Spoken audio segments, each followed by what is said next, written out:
கடவுள் அருள் டிவி நேயர்களுக்கு அடியேன் உங்கள் சிவயோகி சிவசக்திமான் சுவாமிகள் வணக்கத்தை தெரிவித்துக் கொள்கிறேன். அன்பு நேயர்களே, இந்த பதிவில் நான் ஆவணி மாத பலன்கள் தான் சொல்லுவேன். அதுக்கு முன்னாடி பொது பலன்கள் சொல்வது வழக்கம். அந்த வகையில் பார்க்கும் பொழுது, கிரகங்களை வைத்து பார்க்கும் பொழுது, சனி வக்ரம் பெற்றிருக்கிறார். இந்த ஆவணி மாத கிரக நிலைகளில் வக்ரம் பெற்று சுக்கிரனை நேரடியாக 7ஆம் பார்வையை பார்க்கிறார். இதை வைத்து பார்க்கும் பொழுது பெண்களுக்கு நிறைய பாதிப்புகள் ஏற்பட வாய்ப்பு இருக்கிறது. அவர்கள் வழக்கு பிரச்சனை இப்படிகளை சந்திக்கக்கூடிய அமைப்புகள் உள்ளது. நீதி, நேர்மை, நியாயம் இந்த காலகட்டத்திலே சற்று தளர்த்தப்பட்டு உரிய நியாயம் கிடைப்பது கொஞ்சம் கடினமாக தெரிகிறது. எனவே மக்கள் எல்லோரும் கவனமாக இருக்க வேண்டும். வீண் வம்புக்கு செல்லக்கூடாது. யாரையும் விமர்சித்தல் கூடாது. எங்கு எப்படி நடந்து கொள்ள வேண்டும் என்று தெரிந்து பழக வேண்டும். இதில்லாமல் கண்டிப்பாக காற்று, அதிகமான காற்று வீசும், சூறைக்காற்று என்று சொல்லலாம். ஆங்காங்கே நிலச்சரிவுகள் ஏற்படும், நில அதிர்வுகள் ஏற்படும். இதில்லாமல் விபத்துக்களை மக்கள் சந்திக்க நேரிடும். அதிலே வான்வழி விபத்துக்கள் அதிகமாக இருக்கப் போகிறது. அதில்லாமல் நீரில் வரக்கூடிய விபத்துக்களும் அதிகமாக இருக்கப் போகிறது. சாலை விபத்துக்களும் இருக்கத்தான் செய்யும். இதில்லாமல் அரசாங்கம் மக்களுக்கு நல்லது செய்ய வேண்டும் என்று நினைக்கும். ஆனால் பலவித தடைகளை சந்தித்து மக்களுக்கு தகுந்த நேரத்திலே அந்த சலுகைகளை தர முடியாத சூழ்நிலை இந்த ஆவணி மாதத்தில் ஏற்படும். பின்னர் கிடைக்கும், ஆனால் இப்பொழுது இல்லை. எனவே இந்த மாதிரியான பொதுவான விஷயங்கள் இந்த ஆவணி மாதத்திலே நடக்கப் போகிறது. இதையெல்லாம் கவனித்து நாம் இறை வழிபாடை செய்து நமது குலதெய்வம் இஷ்டதெய்வத்தை வழிபட்டு உலக மக்கள் அனைவரும் அமைதியாகவும் சேமமாக இருக்க வேண்டும் என்று சொல்லி, போரும் சற்று விஸ்தரிப்பாக இருந்து பெருசாக வராது, வந்து போகும். விருச்சிக ராசி நேயர்களே, உங்களுக்குண்டான ஆவணி மாத ராசி பலன் தான் சொல்லுவேன். உங்கள் ராசியாதிபதி செவ்வாய் பகவான். அவர் எங்கே இருக்கார்? மிதுன ராசியில் இருக்கிறார். அப்பொழுது உங்களுக்கு என்னென்ன பலன்கள் கிடைக்கும்? புதனுடைய வீட்டில் இருப்பதால் புதிய விஷயங்கள் உங்களுக்கு தெளிவாக தெரிய ஆரம்பிக்கும். இவ்வளோ நாள் எனக்கு தெரியலையே, எப்படி தெரியாமல் வந்துட்டேன் அப்படின்னு சொல்லி கேள்விப்பட்டிருக்கீங்களா? அந்த மாதிரி விஷயங்கள் உங்களுக்கு தெரியும், கண்ணுக்கு தெரியும். இந்த வழியெல்லாம் போயிருப்பீங்க, வந்திருப்பீங்க. இவ்வளோ நாள் இந்த பக்கம் போகிறோம் வரும், இது பார்க்கவே இல்லையே இதை அப்படின்னு தான் சொல்லுவீங்க. அப்படிப்பட்ட விஷயங்கள் கண்களுக்கு புலப்படும். படிப்பிலே கவனம் இருக்கும். கல்வி கேள்வியில் சிறந்து விளங்குவீங்க. இனிமேல் இதுவரை கொஞ்சம் மந்தமாக இருக்கும், சுறுசுறுப்பாடுவீங்க. தேர்ச்சி பெறாத படிப்பில் தேர்ச்சி பெற்றுவீங்க. இதெல்லாமே நடக்கும். உங்கள் ராசியாதிபதி அந்த புதனுடைய வீட்டில் இருப்பதால். அடுத்ததாக குருவும் உங்களுக்கு 9ஆம் இடத்தில் இருக்கிறார். நல்ல ஸ்தானத்தில் இருப்பதால் தந்தை வழி உறவு பலப்படும். தந்தை வழி சொத்துக்கள் இருந்தால் அவர்கள் தங்கு தடையின்றி கிடைக்கும். பிரார்த்தனைகள், வேண்டுதல் மூலமாக நல்ல விஷயங்கள் நடக்கும். தெய்வ அருள் கிடைக்கும். ஆன்மீக முன்னேற்றம் உண்டாகும். எல்லாமே நடக்கும். ஆனால் புதுசாக ஒரு பதவி இப்போ வந்திருந்தா அதை தக்க வச்சுலையும் கவனமாக வேணும். அதுக்கு ஒரு உதாரணம் சொல்லலாமா? சில பேருக்கு பதவி வந்திருக்கும், அதை அவங்க தக்க வச்சுக்க முடியாது. அவருடைய குணங்களால் அப்படி கூட சொல்ல முடியாது. கிரகங்கள் தான் அவரை தவறான வழியிலே கொண்டு செல்லும். அல்லது தவறான நடத்தை உள்ளவர் என்று பலரை அறிய செய்யும். அப்போ என்ன பண்ணுவாங்க? இவர் நல்ல இல்லையே, இவர் சரியில்லையே, இவரை மாற்றிட்டா நல்லதே அப்படின்னு தான் சொல்லுவாங்க. அது ஒரு அரசாங்க பதவியில் இருந்தாலும், முக்கியமான பொறுப்புகள் இருந்தாலும், அந்த பதவி இறக்கம் சொல்லுவாங்க இல்லையா, பதவி இறக்கம். பதவி கிடைக்கிறது ரொம்ப கஷ்டம், அது இறக்குறது ரொம்ப ஈஸி. அந்த இறக்குற விஷயம் நடக்கும். அப்போ கவனமாக இருக்கணுமா வேணாமா? கண்டிப்பாக கவனமாக இருக்கணும். நம்ம யார் பார்க்குறாங்க, நம்ம என்ன பண்ணுறோம், நம்ம எல்லாமே வாட்ச் பண்ணுவாங்க. ரொம்ப கவனமாக இருக்கணும். தெரியாத வழியில் போகக்கூடாது, தெரிஞ்சு தப்பு செய்யக்கூடாது.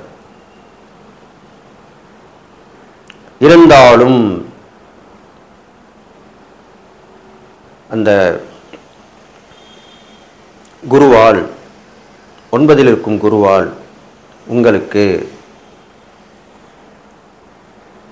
நீங்கள் தப்பு இல்லாதவர், குற்றமற்றவர் அப்படின்னு சொல்லி அந்த இழந்த பதவி மீண்டும் கிடைக்கும். இது ரொம்ப சந்தோஷமாக இருக்கு, நல்ல விஷயம் தானே? ஆமாம், இப்படித்தான் நடக்கும். சிலருக்கு மட்டும்தான், அதில் நீங்கள் ஒருத்தர், உங்கள் ராசிக்காரங்க, விருச்சிக ராசிக்காரங்க. இப்போ புரிஞ்சிட்டிங்களா? விருச்சிக ராசிக்காரங்க ஏதாவது ஒரு பொறுப்பில் பதவியில் இருந்தால், உங்களுக்கு பதவி பொறுப்பு இறக்குறதா மாதிரி இருந்தால் மீண்டும் அந்த பதவி உங்களுக்கு கிடைக்கும். கவலைப்பட வேண்டாம், அவ்வளோதான். இதான் விஷயம். அடுத்ததாக ராசிபை செவ்வாய். அப்போ முருகப்பெருமான் தான் அதிதேவதை.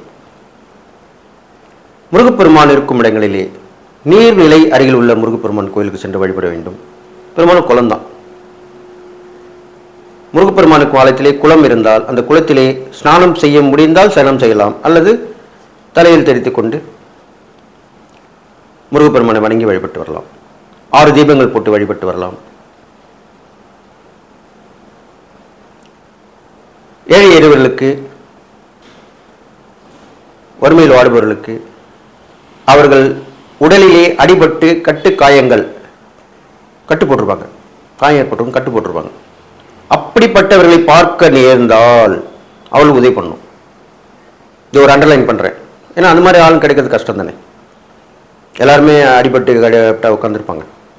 அதில் ஒரு சிலர் தான் அடிபட்டிருப்பாங்க, காயம் போட்டு கட்டு போட்டு உட்காந்துருப்பாங்க. அப்போ அவர்களுக்கு உதவி பண்ண வேண்டும். அப்போ நல்ல பலன் கிடைக்கும். அடுத்ததாக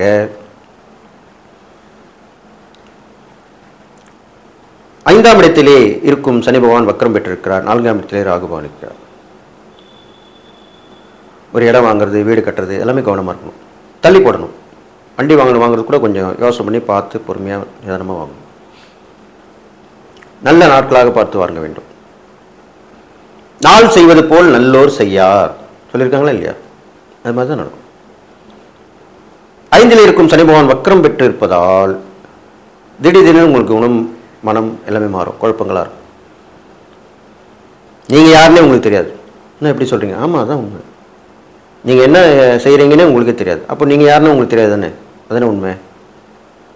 என்னப்பா நீ இப்படி செய்ய மாட்டியே, நீ நல்ல ஆளாச்சே, இப்படி செஞ்சுட்ட அப்படின்னு கேட்பாங்களே, கேள்விப்பட்டிருக்கீங்களா?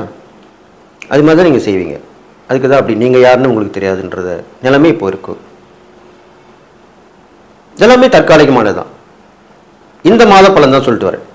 இது விரைவில் மாறும். அடுத்ததாக நோய் நொடியால் பாதிக்கப்பட்டிருக்குங்க, நீண்ட நாளாக நோய் நொடியாக இருக்கவங்களுக்கு அவங்களும் உதவி பண்ணணும். மாத்திரை மருந்து வாங்கி கொடுக்கலாம், மருத்துவமனை கூட்டின்னு போகலாம். அதுக்கெல்லாம் நேரம் ஒதுக்கணும். பரிகாரம் சும்மா கிடையாது. நீங்கள் கஷ்டப்பட்டு அவங்களுக்கு செய்யக்கூடிய உதவிகள் தான் அவங்களுக்கு பலன் கொடுக்கும். நீங்கள் செய்யாமல் வேறு யார்ட்டையும் செய்ய கொடுத்துட்டு போனீங்கன்னா அது ஏதோ ஒரு தான், 1% தான் கிடைக்கும். அது என்ன பிரயோஜனம் உங்களுக்கு? நீங்களாவே மனம் உதவி பண்ணணும். அதுதான் முக்கியமான விஷயம். மனம் இருந்தால் மார்க்கம் உண்டாகும் சொல்லியிருக்காங்களா இல்லையா? அதுதான் அப்படி சொல்லியிருக்கோம். நம்ம மனசு ஈடுபடணும், அது முழு மனசோடு ஈடுபடணும். ஒரு பத்திரத்தில் ஒரு 2 பேரும் சேர்ந்து எழுதுறாங்கன்னா என்ன பண்ணுவாங்க? கடைசியில் என்ன போடுவாங்க? இருவரும் முழு மனதுடன் சம்மதித்து எழுதி கொண்ட பத்திரம் அப்படின்னு தான் போடுவாங்க. பார்த்துருக்கீங்களா இல்லையா? அதுதான் உண்மை. கல்யாண பத்திரிக்கையும் அப்படி தான் போடுவோம். அதனால் ரொம்ப கவனமாக இருந்து வரணும். இந்த மாதம் கவனமாக இருந்தால் அடுத்து வரும் காலங்கள் உங்களுக்கு நல்ல காலமாக இருக்கணும், பொற்காலமாக இருக்கும். எல்லாத்தையுமே செஞ்சு முடிச்சிருவீங்க. இந்த சொன்ன இறை பரிகாரங்கள் தான தர்மம் செஞ்சுவாங்க, நல்லது நடக்கும். முருகப்பெருமானுக்கு ஆலயம் சென்றால் கல் உப்பு மிளகு இரண்டும் சேர்த்து அங்கு போடுவாங்க. சில வேலுக்கடியில் போடுவாங்க, சில பேர் கொடிமரத்துக்கு கீழே போடுவாங்க. அந்த மாதிரி போட்டுக்குவாங்க. அது உங்கள் ராசிக்காரங்க போட்டு வர்றது ரொம்ப நல்லது. இரண்டும் சேர்த்து 3 பிடி 2 கையிலையும் அள்ளி 3 தடவை போடணும். சில பேர் என்ன பண்ணுவாங்க தெரியுமா, இவங்க போய் வாங்கி வந்து போட மாட்டாங்க. அங்கே ஏற்கனவே கல் உப்பும் மிளகும் கொட்டி வச்சுருப்பாங்க. அதை 2 கையில் எடுத்து 3 தடவை போட்டு வருவாங்க. இதெல்லாம் எவ்வளோ பெரிய தவறுன்னு ஏன் உங்களுக்கு தெரியல? ஏற்கனவே ஒருத்தர் செய்த பரிகாரத்துக்கு செயல்படுத்திய அந்த விஷயத்தை இவரையும் செய்யணும். ஒருத்தர் ஏற்றின விளக்கில் போய் இன்னொருத்தர் நம்ம ஏற்றலாமா? அது மாதிரி தானே ஏற்றலாம். அந்த விளக்கை துடைத்து விட்டு மீண்டும் எண்ணெய் ஊற்றி திரி போட்டு விளக்கேற்றுவேன். ஆனால் இதுக்கு அப்படி இல்லை, புதிதாக வாங்கிட்டு தான் போடணும். அதை இந்த பதிவில் சொல்கிறேன், அதை நீங்கள் கவனமாக கேட்டு செய்யணும். அடுத்ததாக விருச்சிக ராசிக்காரர்களுக்கு எப்பொழுதுமே ஒன்று சொல்வேன், சகோதரிகளை பகிர்ந்து கொள்ளக்கூடாது.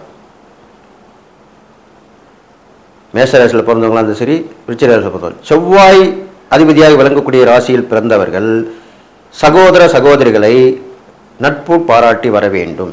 அப்போ தான் அவங்களும் நல்லா இருப்பாங்க, நீங்களும் நல்லா இருப்பாங்க. நீரடித்து நீர் விலகுமா, நம்ம கூட பிறந்தவங்க தானே அப்படின்னு தான் போயிடணும். குற்றம் பார்க்கில் சுற்றம் இல்லை அப்படின்னு தான் சொல்லியிருக்காங்க. அதெல்லாம் கவலைப்படக்கூடாது. சொன்னால் சொல்லிட்டு போட்டோம். இன்றைக்கி பேசினா நாளைக்கு சரியாக போடுவது. அவன் நேரம் சரியில்லை, அதனால அப்படி பண்ணியிருக்காங்க, அப்படி நடந்திருக்காங்க, அப்படி தான் எடுத்துக்கணும்.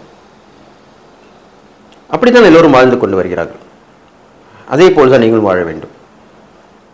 இதையெல்லாம் செய்து வந்தீர்களானால் இந்த ஆவணி மாதத்திலே உங்களுக்கு நற்பலன்கள் மிகுந்து நன்மை கொடுக்கும். கெடுபலன் குறைஞ்சு நற்பலன் ஏற்படும். எல்லா விஷயத்திலுமே வெற்றி பெற்று விளங்குவீர்கள் அப்படின்னு சொல்லி எல்லா நலமும் பெற்று நீங்கள் வாழ்வீர்கள் என்று சொல்லி வாழ்த்து விட வருகிறேன். நன்றி, வணக்கம். கடவுள் அருள் டிவியை பார்த்தமைக்கு நன்றிகள். மேலும் இது போன்ற தகவல்களை தெரிந்து கொள்ள கடவுள் அருள் டிவியை சப்ஸ்கிரைப் செய்யுங்கள். மறக்காமல் பெல் ஐக்கானை கிளிக் செய்யுங்கள்.